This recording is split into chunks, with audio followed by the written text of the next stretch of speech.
saat ini Engkau memberikan kami kesempatan untuk kami boleh mau mendengarkan firman-Mu. Ajar kami Tuhan, untuk kami boleh bersungguh-sungguh saat kami mendengar firman-Mu, saat kami ditegur oleh Tuhan. Kami mau menjadi orang yang sungguh-sungguh membuka diri. Kami mau bertobat. Kami mau mendengarkan apa janji-janji Tuhan, dan kami mengimani setiap janji-janji-Mu. Terima kasih Tuhan. Hamba mau menyerahkan diri untuk Kau pakai menyatakan kebenaran firman-Mu. Biarlah Engkau yang berfirman bagi kami semua. Terima kasih Tuhan. Di dalam nama Tuhan Yesus kami berdoa dan mengucap syukur. Amin. Shalom. Adalah sukacita yang luar biasa. Hari ini Tuhan berikan saya kesempatan boleh bertemu dengan jemaat Panggungan Wonolelo. Betul ya? Nggak salah ucap kan? Tadi di sana saya salah ucap Wonolelo. Wonolelo. Baik. Ada pepatah yang katakan nggak kenal maka nggak sayang. Baik. Saya Pendeta Lili Esther dari Jakarta. Nah, yang di depan ini, yang ganteng ini suami saya, ya. Baik, kita akan mendengarkan firman Tuhan. Mari kita sama-sama buka firman Tuhan yang diambil dari Ibrani. Ibrani itu perjanjian apa toh? Perjanjian baru. Oh, luar biasa ya. Jemaat di sini mengerti. Ibrani pasal yang ke-13 ayat yang ke-14 sampai dengan ayat yang ke-21. Ibrani pasal 13 ayat 14 sampai 21. Demikian firman Tuhan katakan, sebab di sini kita tidak mempunyai tempat tinggal yang tetap. Kita mencari kota yang akan datang. Sebab itu, marilah kita oleh Dia senantiasa mempersembahkan korban syukur kepada Allah, yaitu ucapan bibir yang memuliakan namanya. Ayat 16, dan janganlah kamu lupa berbuat baik dan memberi bantuan, sebab korban-korban yang demikianlah yang berkenan kepada Allah. Taatilah pemimpin-pemimpinmu dan tunduklah kepada mereka, sebab mereka berjaga-jaga atas jiwamu sebagai orang-orang yang harus bertanggung jawab atasnya. Dengan jalan itu mereka akan melakukannya dengan gembira, bukan dengan keluh kesah, sebab hal itu tidak akan membawa keuntungan bagimu. Berdoalah terus untuk kami, sebab kami yakin bahwa hati nurani kami adalah baik, karena di dalam segala hal kami menginginkan suatu hidup yang baik. Dan secara khusus aku menasihat kamu agar kamu melakukannya, supaya aku lebih lekas dikembalikan kepadamu. Maka Allah damai sejahtera yang oleh darah perjanjian yang kekal telah membawa kembali dari antara orang mati Gembala Agung segala domba, yaitu Yesus Tuhan kita. Kiranya memperlengkapi kamu dengan segala yang baik untuk melakukan kehendak-Nya dan mengerjakan di dalam kitab apa yang berkenan kepadanya oleh Yesus Kristus. Bagi Dialah kemuliaan sampai selama-lamanya. Amin. Yang berbahagia adalah orang yang membaca, merenungkan firman, dan mengamalkan firman di dalam kehidupan sehari-hari. Tema renungan kita pada hari Minggu pagi ini adalah jangan kamu lupa berbuat baik. Apa? Ulangi coba. Jangan kamu lupa berbuat baik. Sebelah sini. Jangan kamu lupa berbuat baik. Baik. Jangan lupa, ya. Jangan kamu lupa berbuat baik. Ini adalah satu. Bapak boleh nggak musik pakai musik? Ya. Ya.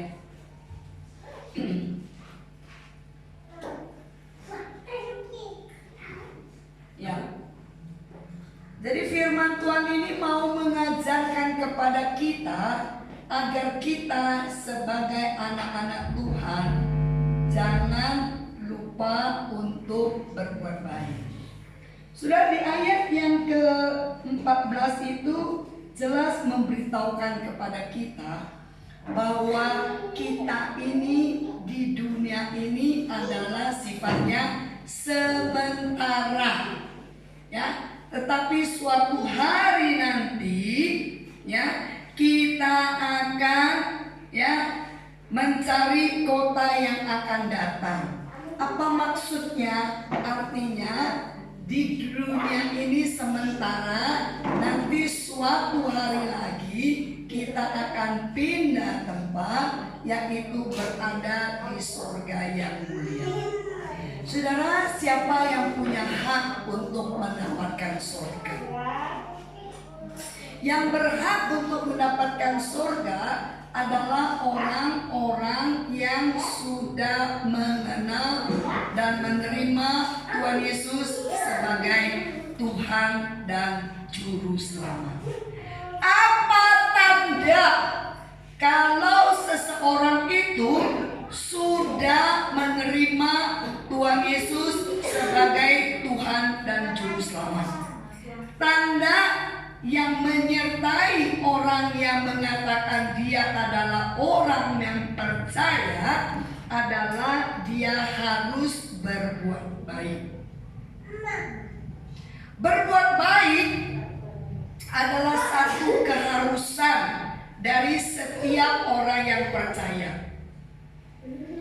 Karena kita sudah ditebus oleh darahnya Yesus Kristus, kita sudah menjadi anak Allah, maka kita harus berbuat baik. Karena Allah kita adalah Allah yang baik. Allah kita adalah Allah yang mengasihi. Karena Allah mengasihi kita, maka Dia rela turun dari surga untuk ke dunia ini demi menyelamatkan saudara dan saya. Itu adalah tanda kasih yang luar biasa. Sesungguhnya Yesus tidak perlu untuk turun ke dunia ini, ya. Tapi kalau Yesus nggak turun ke dunia ini, kita tidak bisa diselamatkan. Tidak bisa dengan kita berbuat baik kita bisa selamat. Oh, ditimbang-timbang dulu. Buat baiknya yang banyak masuk surga. Kalau kurang banyak perbuatan baik masuk neraka. Tidak seperti itu pengajaran firman Tuhan. Firman Tuhan berkata bahwa saudara dan saya sudah diselamatkan, sudah dapetin surga. Maka karena kita sudah dapetin surga dan kita adalah anak Allah, maka kita wajib berbuat baik. Jadi perbuatan baik kita bukan karena iming-iming dapat surga. Enggak, kita berbuat baik karena itu adalah perintah daripada Tuhan. Ciri kita adalah anak Tuhan, maka kita harus berbuat baik. Saudara, ada seorang yang saya kenal setelah dia jadi pendeta. waktu dia belum kenal Tuhan Yesus, dia adalah seorang pembunuh. Karena dia seorang pembunuh, maka dia dihukum masuk penjara.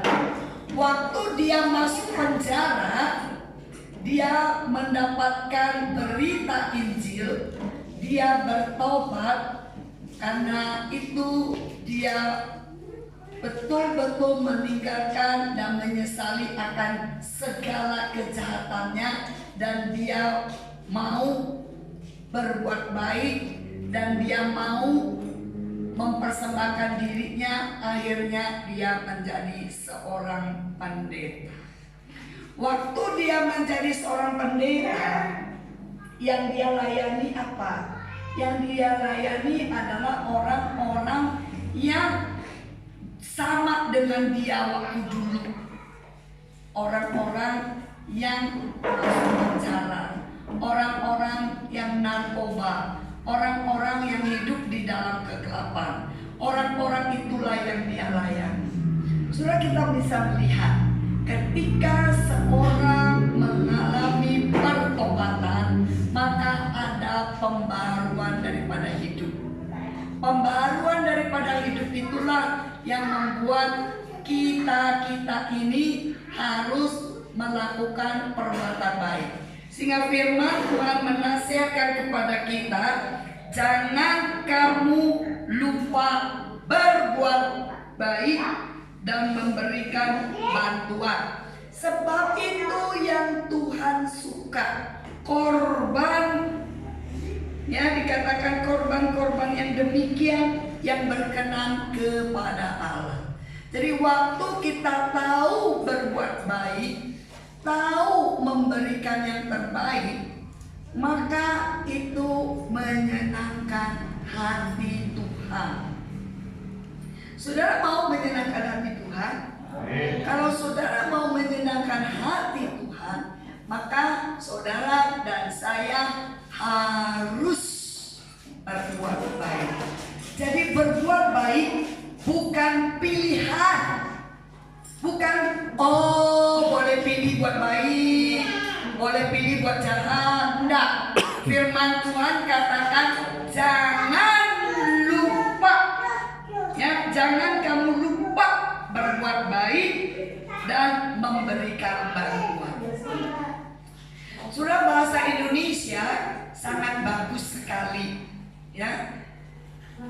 Bahasa Indonesia kalau kita menerima bantuan atau menerima sesuatu, kita selalu mengatakan apa?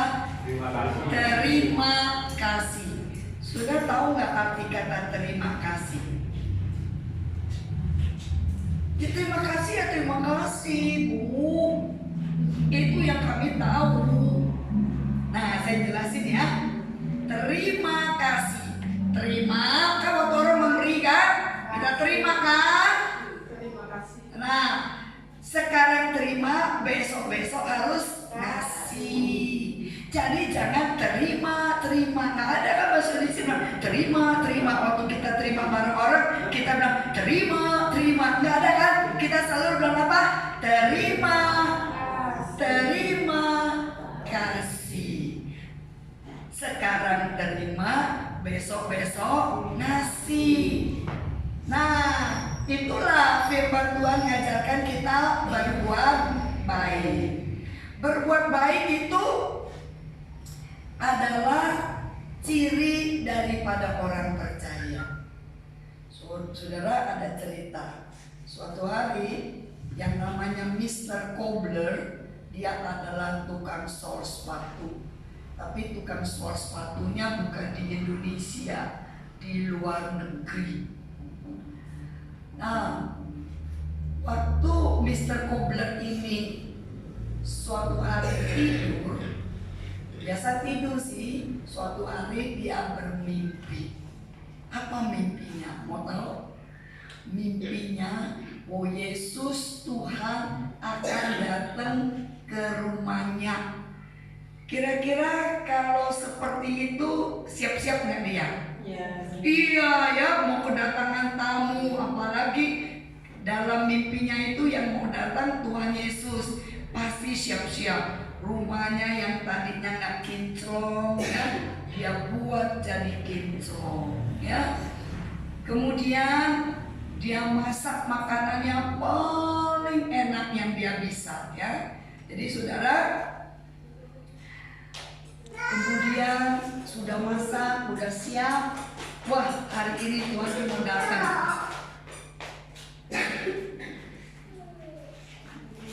Waktu pagi hari ada orang ketok pintu. Wah, Tuhan datang.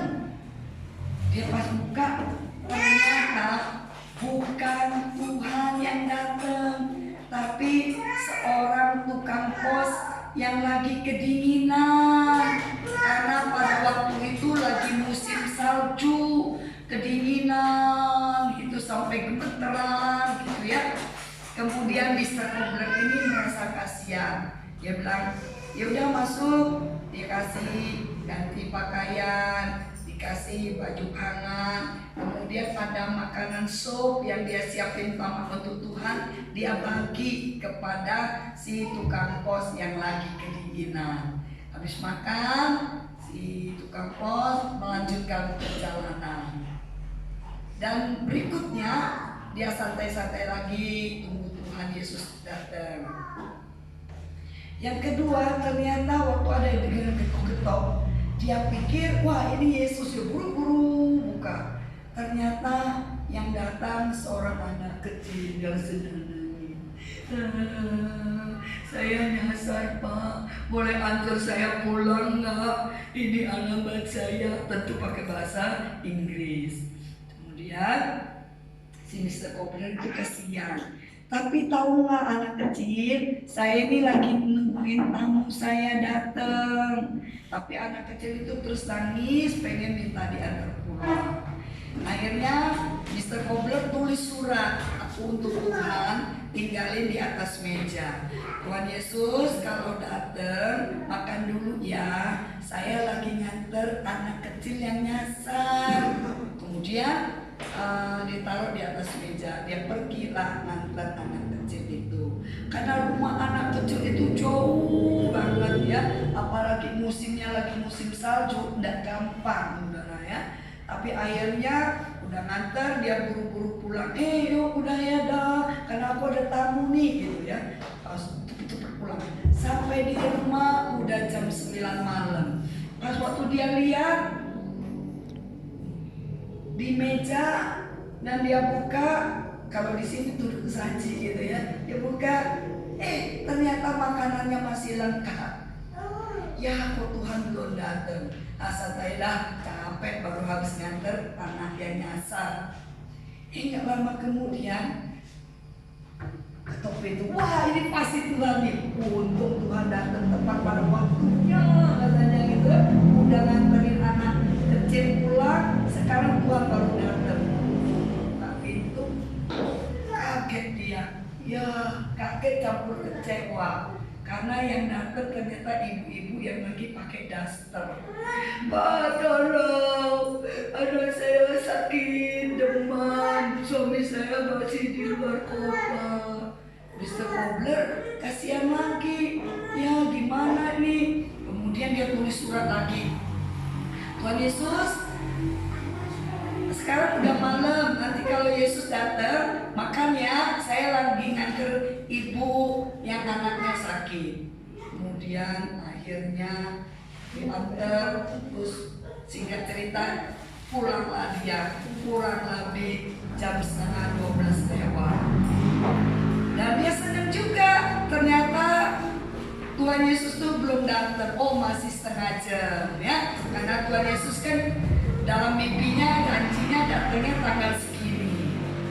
Kemudian akhirnya dia tunggu, dia jadi ngantuk. Sambil ngantuk, sambil muak, sambil kecewa, ya Yesus gak datang. Di dalam waktu dia tertidur, Mr. Kobler kembali bermimpi. Dia mimpinya apa? Dia mimpi Yesus sudah datang. Kemudian dia ngobrol sama Yesus. datang. Yesus bilang, siapa bilang aku belum datang? Aku sudah datang ke rumahmu. Mana? Aku nggak lihat. Aku tuh dari tadi tuh sibuk, ya, ngasih makan yang tukang pos yang lagi kedinginan, nganterin anak yang tersesat pulang ke rumahnya, kemudian juga nolongin tetangga nganterin anaknya ke dokter. Tuhan belum datang. Kemudian wah, kobler, saya sudah datang. Ketika engkau melayani orang yang terkecil sekalipun, engkau sama sudah melakukan untuk aku. Kemudian pada waktu itu dia bermimpi bahwa Tuhan memberkati dia dengan apa yang sudah dia kerjakan. Jadi saudara, kalau kita tidak bisa melakukan perbuatan yang baik kepada orang yang terlihat, yang kasat mata terlihat, mana mungkin kita bisa mengasihi Allah. Maka perintah daripada Tuhan adalah kasihilah Tuhan Allahmu dan juga kasihilah sesamamu manusia. Kalau kita mengasihi sesama kita manusia, berarti kita juga mengasihi Allah. Inilah yang Tuhan ajarkan kepada kita, agar kita jangan lupa untuk berbuat baik. Di setiap kesempatan ada untuk berbuat baik, mari kita lakukan. Karena terkadang kesempatan itu tidak datang dua kali. Jadi kalau ada kesempatan untuk berbuat baik, mari kita mengerjakan, ya. Dan kita juga diminta oleh Tuhan untuk rela memberi bantuan. Karena berkat-berkat yang kita terima sesungguhnya datang dari Tuhan. Emangnya kita waktu lahir kita bawa emas? Waktu kita lahir emang kita bawa tanah? Emang kita bawa baju banyak? Enggak, bukan. Waktu kita lahir kita telanjang dan tidak membawa apa-apa. Di dalam perjalanan hidup kita, kita diberkati, kita punya baju, kita punya rumah, kita punya uang banyak. Itu semua adalah karena pemberian dari Tuhan. Berapa banyak sudah pemberian Tuhan kepada kita? Dan pemberian yang Tuhan berikan kepada kita, sebagian itu adalah jatahnya orang yang lain juga yang dititipin kepada kita. Jadi ada jatah fakir miskin. Bu, saya aja juga udah miskin. Saya belum sekaya si A loh. Saya belum sekaya si B loh.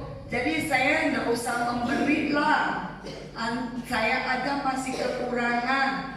Saudara, saya mau mengatakan, kalau saudara tunggu saudara menjadi orang yang kaya raya baru memberi, maka kita tidak pernah akan bisa memberi. Ya kan? Dan firman Tuhan katakan, mari kita memberi. Memberi berdasarkan apa yang ada pada kita. Jadi gak usah juga ngutang-ngutang ke tetangga untuk ngasih orang, gak usah. Memberi apa yang ada pada kita. Misalnya di rumah kita ada beras 10 kilo. Ada tetangga kita yang udah tidak makan 2 hari, mau dikasih 10 kilo beras itu ya nggak usah kasih semua. Kalau kasih semua nanti saudara yang gantian kelaparan, ya. Dari 10 kilo kasih kasihlah 2 kilo buat tetangga kita, ya. Jadi itu yang artinya kita memberi. Kita memberi di dalam kekurangan kita itu jauh lebih berarti, ya, dibandingkan orang kaya yang memberi karena dia masih banyak di banknya. Kalau kita memberi di dalam segala keterbatasan kita, di dalam segala kekurangan kita, kita bisa memberi, maka itu adalah kemurahan yang Tuhan taruh kepada kita. Ingat nggak dengan cerita seorang janda yang miskin, nggak punya apa-apa, cuma punya 2 peser duit. Tapi 2 peser itu pun dia persembahkan kepada Tuhan. Nafkah dia pada hari itu dia berikan kepada Tuhan. Sehingga Tuhan puji bahwa pemberian janda itu yang kelihatannya sedikit, tapi menurut Tuhan pemberian daripada janda itu adalah pemberian yang terbanyak dibandingkan orang-orang yang ada di dalam bait Allah pada waktu itu. Jadi pemberian itu berdasarkan apa yang ada pada kita. Sudah tahu nggak, waktu kantong kolektor ini dijalankan, ketika saya memberi misalnya 20.000, dengan ibu yang baju biru memberi 20.000, sama-sama 20.000. Nilai kelihatannya nilainya sama 20.000, tapi di mata Tuhan nilainya sama nggak? Belum tentu sama. Kalau saya kasih 20.000, mungkin di bank saya masih ada 5 juta rupiah, tapi ibu itu kasih 20.000, belum tentu di bank dia ada 5 juta rupiah. Jadi nilai pemberian 20.000 dari saya dengan pemberian 20.000 dari ibu yang baju biru itu, di hadapan Tuhan gedean siapa? Gedean ibu yang baju biru. Kelihatan nilainya sama 20.000, tetapi korbannya beda. Kalau korbannya beda, nilainya di hadapan Tuhan beda nggak? Beda. Makanya firman Tuhan bilang, berilah dengan sukacita, dengan sukarela, sesuai dengan apa yang ada padamu. Jadi kita diajarkan, kalau kita mengatakan kita mau belajar berbuat baik, kita belajar untuk memberi yang terbaik. Tidak ada di sini, di tempat yang lain. Oh nggak, di tempat lain itu ada orang yang memberi kepada Tuhan. Tuhan itu dianggap sebagai tukang parkir. Tukang parkir yang kalau kita parkir kan suka kasih berapa sih sekarang 2.000 ya, tukang parkir ya 2.000. Nih Tuhan, aku kasih 2.000 sama Tuhan. Tuhan dianggap sebagai tukang parkir. Padahal kalau makan bakso di tempatnya Bang Mamat 5.000 bisa. Masa kita makan bakso 5.000 bisa, tapi Tuhan kita anggap tukang parkir yang dikasih 2.000 rupiah. Ayo kita sebagai anak Tuhan, kita belajar untuk memberi yang terbaik. Saudara, kita belajar. Saya mau mengatakan kita belajar, karena pada dasarnya kita semua adalah orang-orang yang mementingkan diri sendiri. Tapi firman Tuhan mengajarkan kepada kita untuk berbuat baik dan juga memberikan bantuan. Bantuan itu ya untuk sesama, tetapi kalau persembahan itu untuk Tuhan.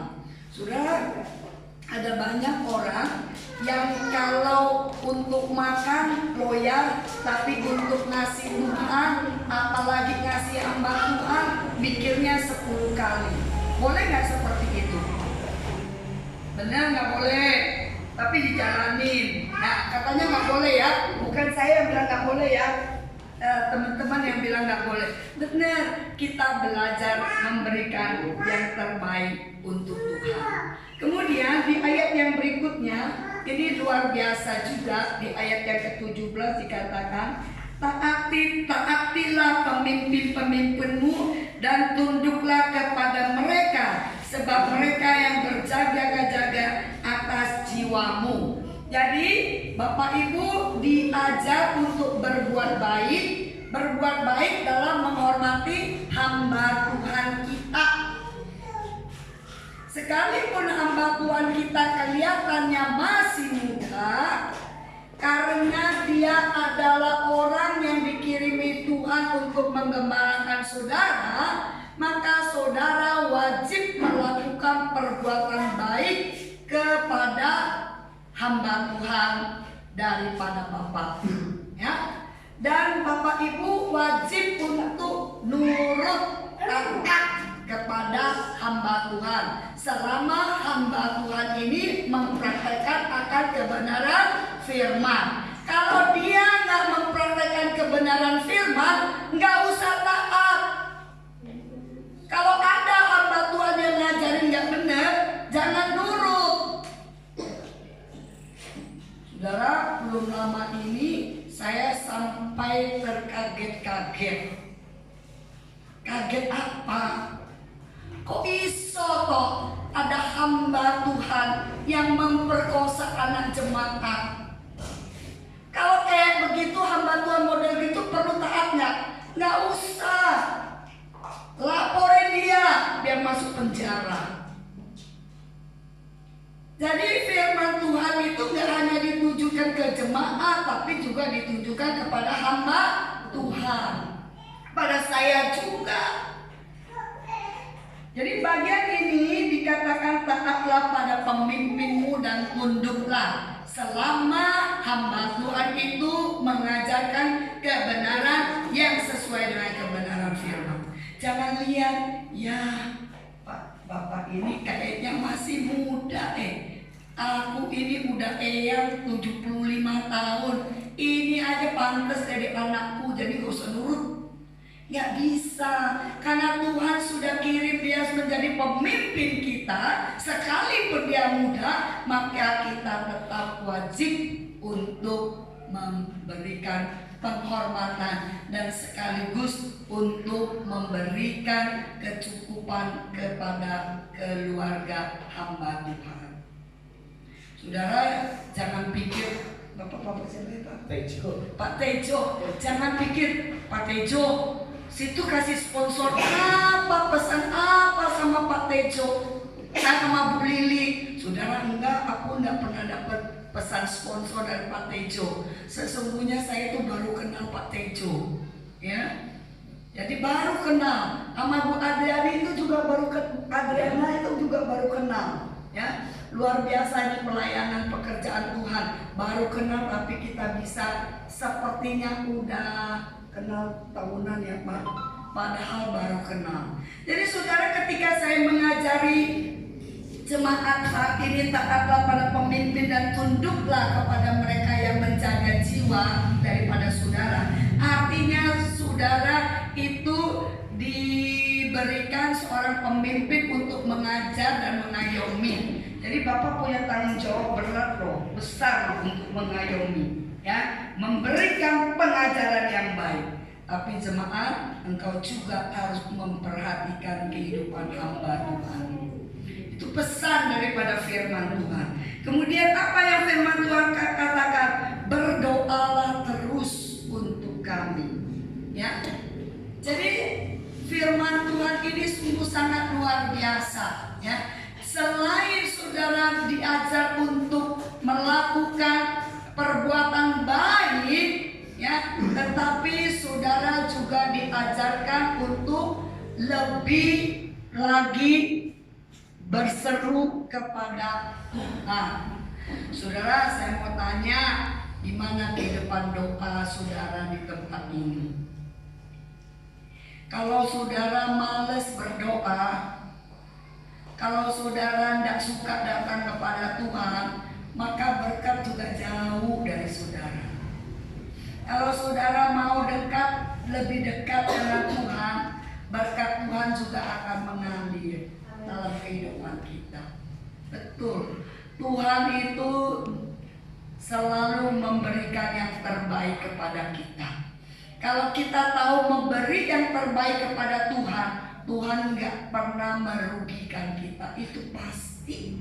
Karena Tuhan itu begitu mengasihi kita. Yuk kita perbaiki. Kalau Bapak Ibu belum punya kehidupan doa yang baik, mari datang untuk berdoa sungguh-sungguh. Jujur ya, saya kan beberapa hari ini ke beberapa gereja. Jadi saya sangat-sangat senang di gereja di daerah mana Bu? Yang kita doa jam 4 pagi di rumah di gerejanya Bapak Markus ya.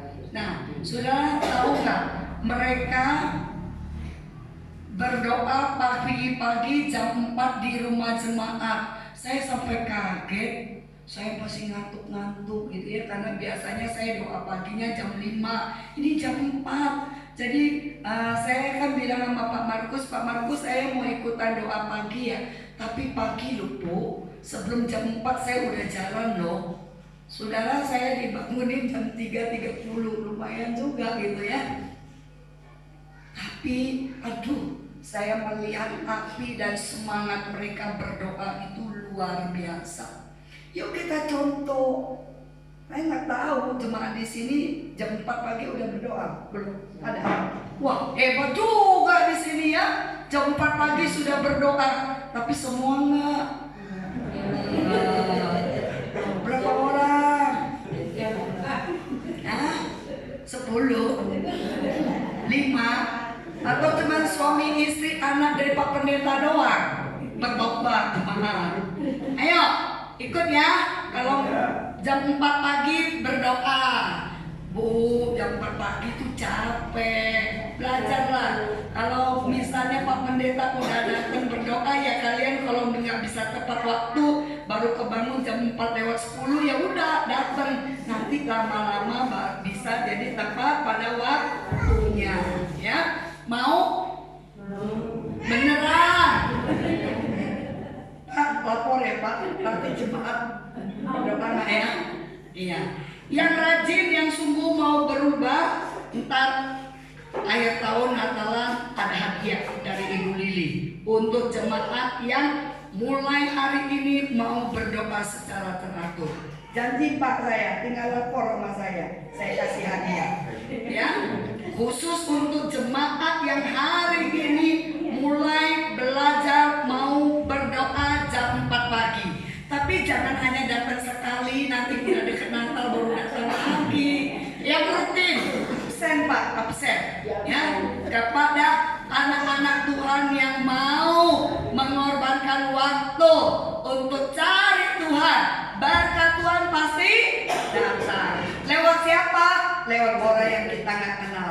Berkat Tuhan nggak jatuh dari langit, tapi selalu lewat orang yang lain. Terkadang saudara juga harus jadi berkat bagi orang lain. Itulah arti firman Tuhan hari ini, belajar untuk berbuat baik. Kemudian bagian yang terakhir ya, kalau udah terakhir seneng nih, habis itu bisa ngebakso.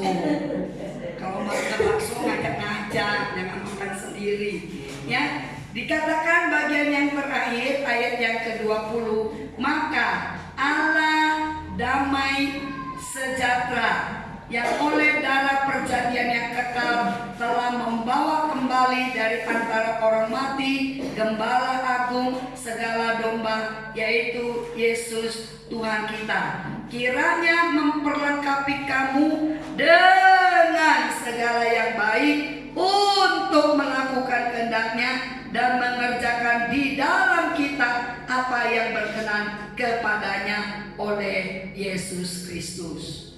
Jadi saudara diminta ya oleh Tuhan, dan Tuhan juga mau agar kita semua melakukan kehendak-Nya.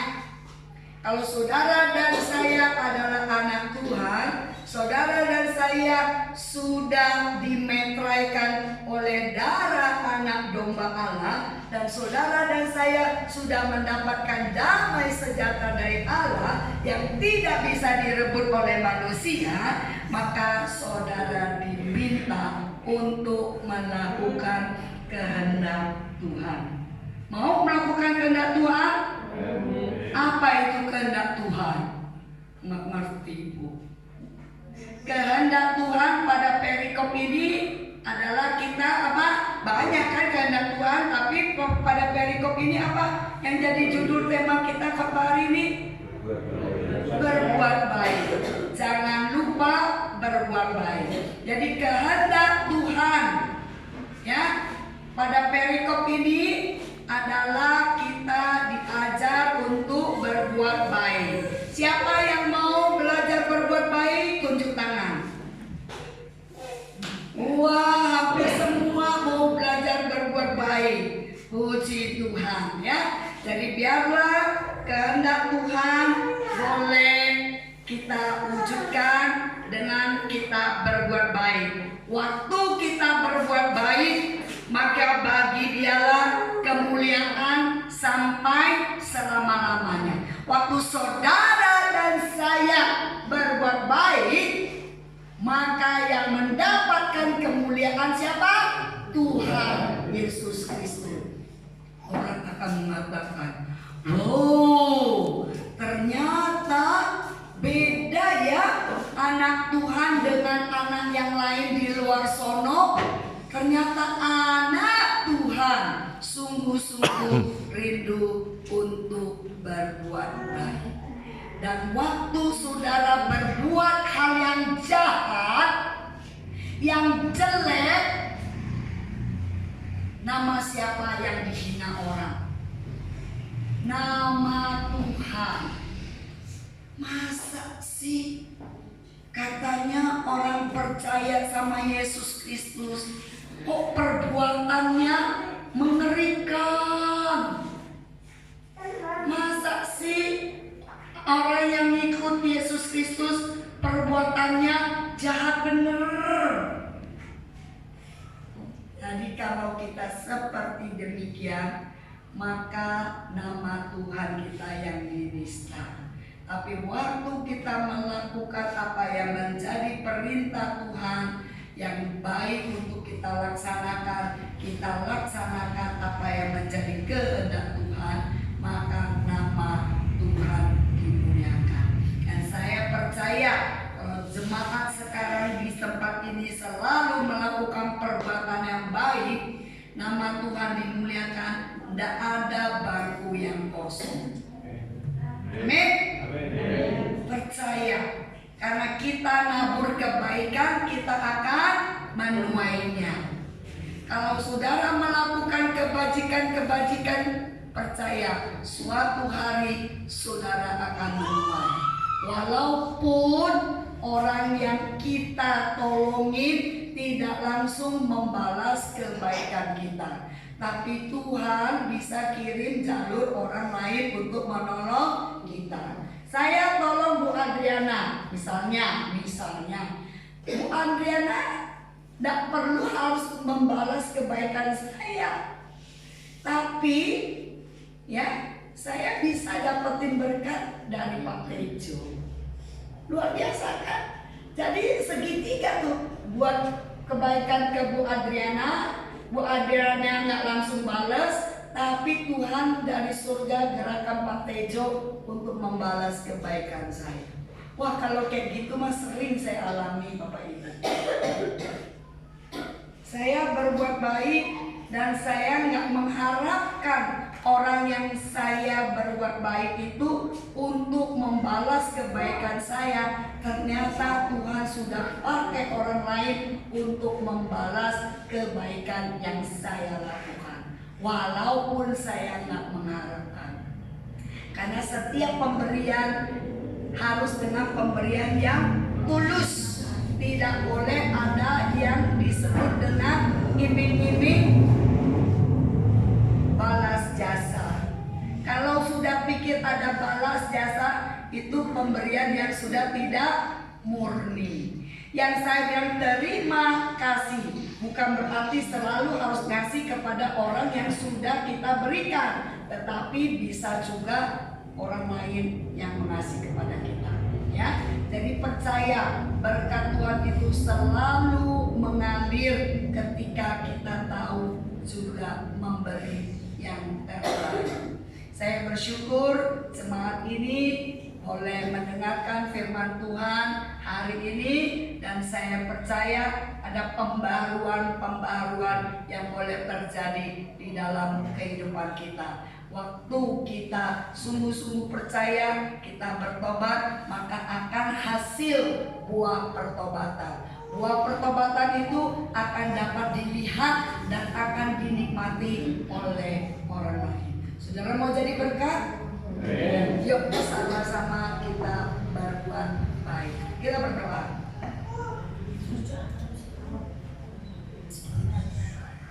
Saudara, firman Tuhan sudah selesai diberitakan. Jika saudara merasa perlu adanya pembaruan hidup di dalam kehidupan saudara, maka saudara boleh mengatakan di hadapan Tuhan secara pribadi dengan katakan, Tuhan, ini aku mau diperbarui oleh Tuhan supaya aku boleh menjadi lebih baik. Saudara yang mengatakan mau memperbarui diri, boleh menaruh tangan di atas dada. Selaku hamba Tuhan, saya rindu untuk berdoa bagi saudara. Ya, siapa lagi? Siapa lagi? Tuhan melihat ketika engkau rindu untuk memperbarui dirimu, maka Tuhan akan memperbarui dirimu. Gak usah lihat kiri dan kanan. Jika saudara merasa digerakkan Tuhan untuk mengalami pembaharuan yang datangnya dari Tuhan, maka engkau bisa taruh tangan di atas dada. Tuhan akan melihatnya. Ya, Tuhan, engkau melihat tangan-tangan yang telah tertaruh di atas dada. Mereka mau pembaharuan hidup di hadapan engkau. Biarlah engkau saat ini datang menjamah mereka satu demi satu. Teristimewa mereka yang telah menaruh tangan di atas dada. Mereka merasa perlu jamaah engkau saat ini. Tuhan, engkau jamah dan memberikan pembaruan. Tuhan, demikian juga kami berdoa untuk jemaat yang lain, yang engkau juga boleh memberkati mereka, dan engkau juga boleh memberikan pembaharuan dan perubahan hidup.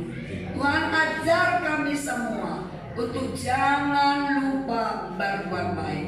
Terima kasih Tuhan, engkau mengajarkan kami untuk mengasihi Tuhan dan mengasihi sesama. Terima kasih Tuhan, di dalam nama Tuhan Yesus kami berdoa dan mengucap syukur. Amin. Tuhan memberkati.